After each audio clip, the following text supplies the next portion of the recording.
जय हिंद साथियों। मैं मोहम्मद शाहनवाज एक बार फिर से आप सभी का स्वागत करता हूं जीएस माइंस के अपने इस ऑनलाइन प्लेटफॉर्म पे। साथियों, आज मैं कुछ प्रश्नों की श्रृंखला के साथ एक बार फिर से हाजिर हुआ हूं और उम्मीद करता हूं कि ये प्रश्न आपके लिए बड़े ही सार्थक, बड़े ही खास होने वाले हैं। ठीक है, तो चलिए बिना किसी विलंब के शुरू करते हैं। पहला प्रश्न है, who was the founder of सत्य शोधक समाज? सत्य शोधक समाज, कौन फाउंडर था सत्य शोधक समाज का? Having its primary emphasis on the seeking of truth, जिसका परम उद्देश्य जो था सत्य की खोज करना, सीकिंग ऑफ ट्रुथ। आपको मैं बता दूं, सत्य शोधक का मतलब सत्य शोधक, शोध करना किसका? सत्य का। शोध अर्थात खोजना, ठीक है ना। तो सीकिंग ऑफ ट्रुथ ये इसका मूल जो है शाब्दिक अर्थ है। तो सत्य शोधक समाज का जो है मतलब होता है ट्रुथ सीकिंग सोसाइटी।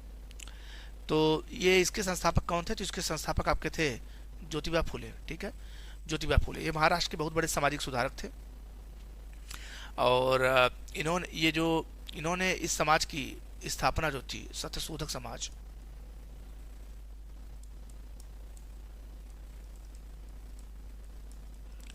इसकी स्थापना 1873 में की थी। ठीक है, ध्यान देना। इन्होंने ब्राह्मण वर्चस्व को चुनौती दी और कहा कि समाज में सबको समान रूप से रहने का अधिकार है, सबके हक समान है और सबके साथ समानता का व्यवहार किया जाना चाहिए। खासतौर पे इन्होंने ब्राह्मणों के और ऊंचे वर्ग के लोगों के विशेषाधिकार को चैलेंज किया। ठीक है, समाज में समानता के संदेश को प्रचारित किया। आइए आगे बढ़ते हैं। सेकंड क्वेश्चन है, by which amendment of the constitution Delhi has been made national capital region? तो किस संवैधानिक संशोधन के द्वारा जो है दिल्ली को राष्ट्रीय राजधानी क्षेत्र बनाया गया? ध्यान देना भैया, राष्ट्रीय राजधानी क्षेत्र। तो इसका सही उत्तर हो जाएगा 69th अर्थात 69वें संवैधानिक संशोधन के द्वारा दिल्ली को राष्ट्रीय राजधानी क्षेत्र बनाया गया। ठीक है, आइए आगे बढ़ते हैं। भारत के संदर्भ में निम्नलिखित कथनों में से कौन सा कथन सही है? भारत के संदर्भ में पूछ रहा है, ध्यान देना। तो पहला स्टेटमेंट क्या है? India is the 6th largest country of the world. क्या छठा सबसे बड़ा देश है? गलत है। ये जो है ये स्टेटमेंट ही गलत है। क्यों? क्योंकि सातवां है। India occupies about 2.4% of the total area of the world. क्या 2.4 पूरे दुनिया का? बिल्कुल सही है, ये स्टेटमेंट सही है। तीसरा स्टेटमेंट है, Tropic of Cancer passes through the middle of the country dividing into the 2 latitudinal halves. तो ये बिल्कुल जो है आपका, ये भी सही है, स्टेटमेंट सही है, क्योंकि कर्क रेखा बिल्कुल बीच से गुजरती है। ठीक है, India lies completely in tropic zone, ये गलत है, क्योंकि भारत में ट्रॉपिकल जोन, सब ट्रॉपिकल जोन, ये सारे जोन्स पड़ते हैं, तो केवल ट्रॉपिकल जोन में नहीं है इंडिया। तो ये बिल्कुल गलत है स्टेटमेंट। आपका सही हो गया दूसरा और तीसरा स्टेटमेंट आपका सही है। तो ये आपका डी ऑप्शन आपका सही हो गया। ठीक है, क्लियर है। भारत सातवां है सबसे बड़ा देश और 2.4% ऑफ एरिया जो है, 2.4% ऑफ एरिया भारत के अंदर है पूरी दुनिया का। कर्क रेखा बीच से गुजरती है और ट्रॉपिक ऑफ मतलब इंडिया पूरा ट्रॉपिकल जोन में नहीं है, बल्कि सब ट्रॉपिकल जोन में भी भारत पाया जाता है। कर्क रेखा से ऊपर का जोन सब ट्रॉपिकल जोन। क्लियर है भैया? चलिए आगे बढ़ते हैं। Which one of the following did not serve as vice president before assuming the office of the president of India? इसमें से कौन थे? डायरेक्ट ये सब क्वेश्चन डायरेक्ट आते हैं, बहुत सिंपल हैं, आपको सीधा एकदम रटना है इसको। ठीक है ना? हाँ, तो देखिए इसमें कौन ऐसे थे जो राष्ट्रपति बनने से पहले उपराष्ट्रपति के पद पर कार्य नहीं किए? तो ये है नीलम संजीव रेड्डी। नीलम संजीव रेड्डी, इन्होंने उपराष्ट्रपति का पद नहीं संभाला था। ठीक है ना, उपराष्ट्रपति का पद पर कार्य नहीं किया। और बाकी अगर आप बात करें आर वेंकट रमन की, डॉक्टर जाकिर हुसैन की और डॉक्टर शंकर दयाल शर्मा की, तो ये सब लोगों ने जो है उपराष्ट्रपति का पद धारण किया, लेकिन ये नहीं धारण किया। तो आपका ऑप्शन नंबर 2 जो है ये सही हो जाएगा। क्लियर है? हाँ, ये सही हो जाएगा। चलिए आगे बढ़ते हैं। निम्नलिखित में से कौन सा देश स्थल रुद्ध देश है? तो स्थल रुद्ध देश कौन सा है? स्थल रुद्ध देश किसे कहते हैं? ऐसा देश जिसकी सीमा जो है वो वाटर बॉडी अर्थात जल राशियों से न लगे, उसे स्थल रुद्ध देश कहते हैं। तो इसमें एक देश आपको बताना है कौन सा है।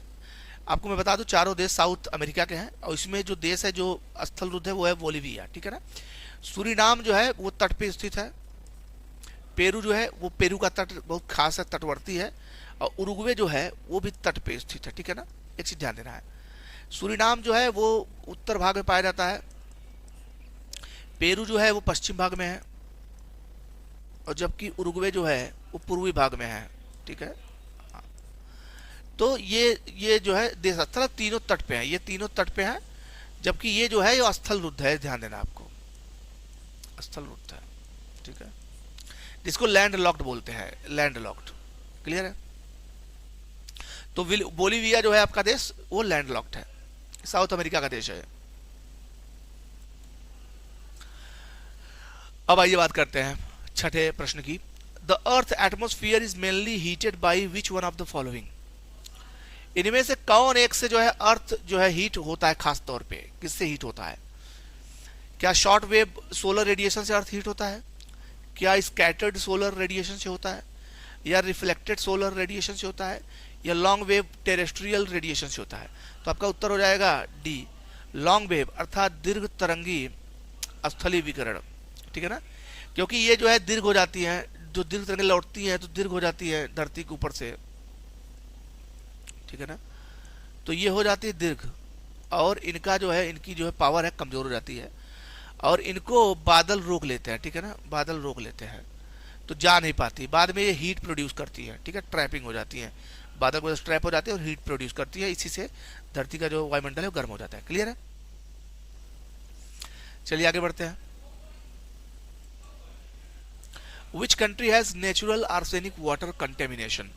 तो किस देश में नेचुरल आर्सेनिक वाटर कंटेमिनेशन पाया जाता है, प्राकृतिक आर्सेनिक प्रदूषित जल मिलता है किस जल में? तो यह देश कौन सा है? यह देश भैया है बांग्लादेश। बांग्लादेश में खूब जो है आर्सेनिक प्रदूषित जल जो है बांग्लादेश में खूब मिलता है, ठीक है ना, ध्यान देना। वो पूरा इलाका ही बड़ा प्रदूषित इलाका है, बांग्लादेश, बंगाल और इधर आपका उड़ीसा और झारखंड, ये सब वाला इलाका बड़ा प्रदूषित इलाका है, क्योंकि इधर थोड़ा मिनरल रिच एरिया है और लीचिंग होके जो है जल में मिनरल्स मिल जाते हैं, जिससे जो है नुकसान पहुंचता है खासतौर पे ग्राउंड वाटर को, और इससे तमाम तरह के जो है रोग जो है ये भी होते हैं। क्लियर है।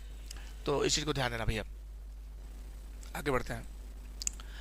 इन which state of India is the Harappan civilisation site Mandi situated. तो मंडी जो है किस जो है हड़प्पा साइट में सिचुएटेड है? मंडी, मंडी एक साइट है, साइट मंडी।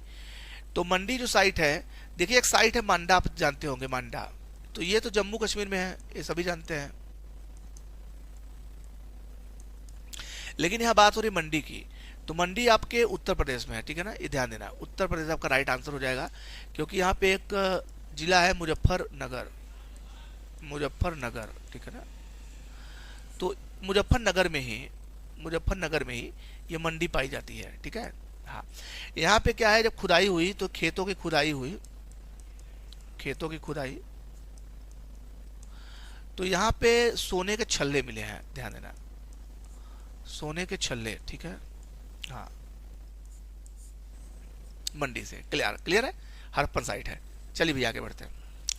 तो अगला प्रश्न जो हम चल रहे हैं अगले प्रश्न की तरफ, अगला प्रश्न है with reference to the Satavahana rulers which of the following statements is are true.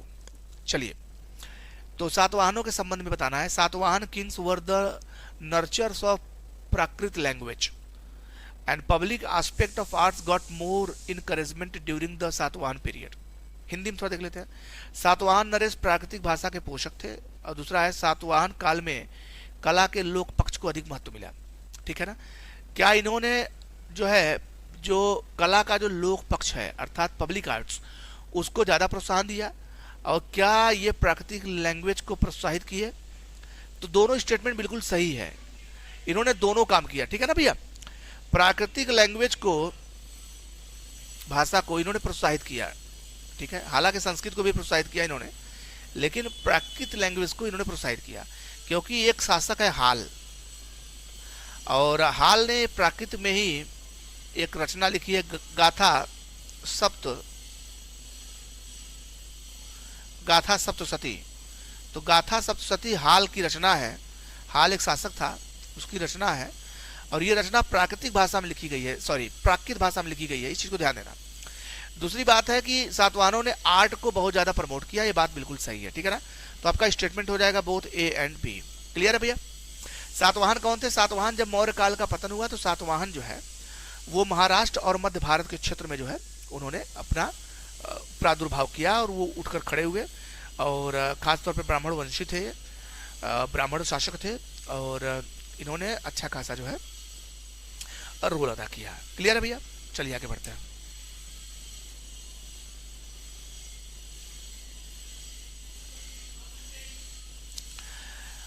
Okay, अब अगला प्रश्न है, तिस्ता रिवर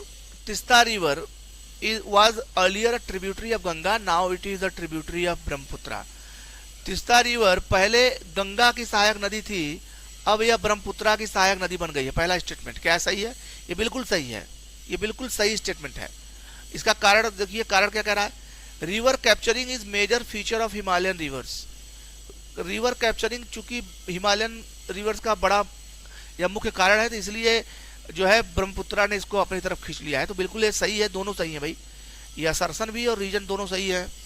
तो आपका हो जाएगा करेक्ट एक्सप्लेनेशन ऑफ ए, और ये आपका ऑप्शन नंबर ए सही हो जाएगा, क्योंकि ये दोनों बिल्कुल सही ऑप्शन है। ठीक है, क्लियर है। रिवर कैप्चरिंग क्या होता है कि नदियों को अपनी तरफ आकृष्ट कर लेना, अपने में मिला लेना, अपने में मर्ज करा लेना। ठीक है, रिवर कैप्चरिंग कहते हैं। तो हिमालयन रिवर्स का बहुत ही मुख्य और खास फीचर है। तो बिल्कुल एक कारण भी सही है और असर्शन भी बिल्कुल सही है। तो इसी के साथ आज की क्लास की समाप्ति होती है। 10 प्रश्न आपको बताए गए, आप इसका रिवीजन करिए। उम्मीद करता हूँ आपको समझ में आया होगा। कोई दिक्कत कोई परेशानी होती है तो हमें कमेंट में जरूर बताएं। प्यार सहयोग बनाए रखें, चैनल को सब्सक्राइब करें, और मिलते हैं एक नए क्लास के साथ कल फिर। तब तक के लिए जय हिंद, जय भारत।